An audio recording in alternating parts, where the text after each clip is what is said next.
Hi, I'm an atheist, and today I'm going to be playing devil's advocate by posing a hypothetical nomological scenario that Christians like to use to defend their beliefs in regard to aliens' relationship with God's perfect creation.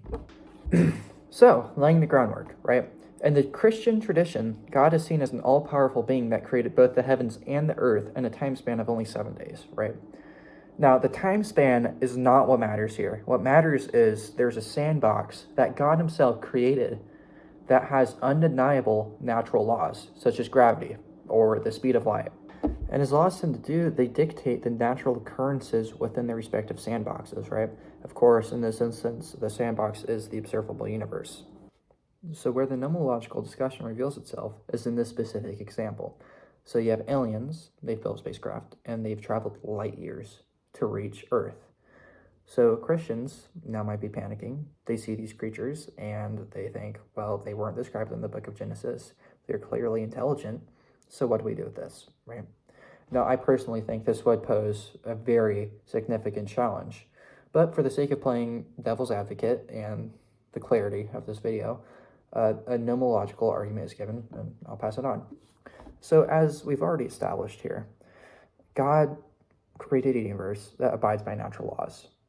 So is it really so crazy to say that these natural laws could give life the chance to evolve or even come to being? I don't know if a Christian would agree with the idea of evolution, right? Or one that takes Genesis literally, right?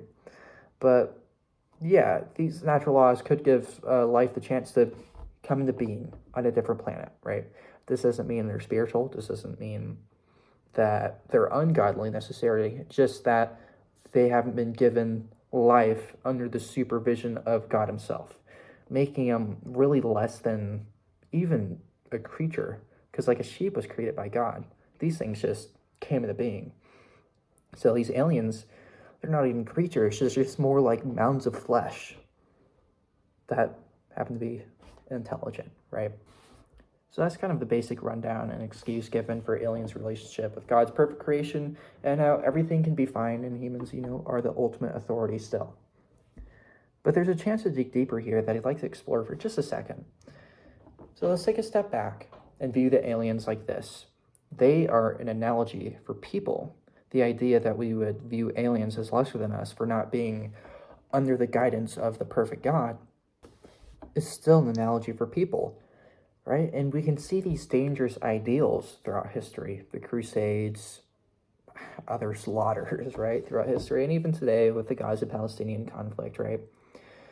And so this idea that we would view people lesser than for not being in the group is, I don't know, I think it's just really shown through that nomological scenario. So that's really it, honestly. This was my first video, which is cool. Tell me what you think. Tell me what you'd like to see me cover in the future. I'm currently working on a video kind of debunking a young Earth creationist's claims, right? So I'll be releasing that soon. And I'll also probably be releasing a video discussing what theosophy is, the name of my channel, right? So that's about it.